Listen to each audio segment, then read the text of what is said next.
NBC Connecticut's Julie LeBlanc continues our live team coverage this morning. She is along the shoreline where, as Ryan alluded to, a coastal flood advisory is still in effect. Julia, what is it like at Anchor Beach in Milford right now? Hi, Kev. Good morning to you. You know what? It wasn't raining just about 10 minutes ago. And of course, now here we are in this live shot. Rain's coming down and we're getting slapped in the face right now. We're along a beach ave here at Anchor Beach in Milford. And this is a notorious flooding zone in a storm just like this one. But high tide came and went this morning at around 4:45 a.m. We were there and we did not see any flooding at this time. Still no flooding along this street here. Now city leaders have their eyes on those waves as they wait for the next tide to come in, which is tonight, as they deal with some minor issues throughout the city right now. Now, those issues, the highway foreman and tree warden here in Milford says started very early this morning.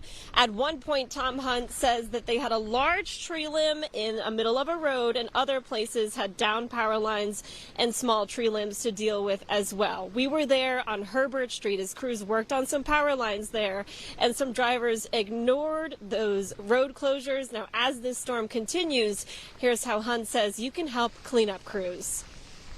If they can go out and just rake the basins in front of their house, it's a big help for us because we cannot cover over 9,000 basins.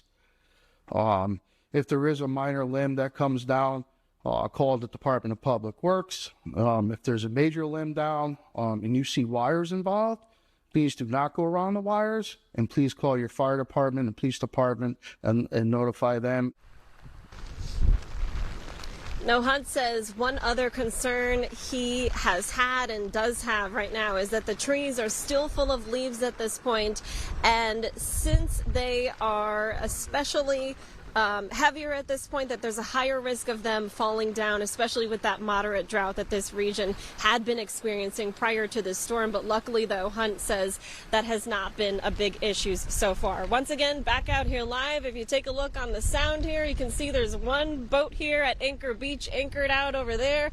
So far, so good for that one boat. And these white caps are significant right now, but not as big as what I have seen in the past in a storm just like this one. Once again, usually a typical flooding area here on Beach Ave in Milford, but right now, again, not seeing any major issues, but of course it's downpouring right now. Kev, we'll send it back to you.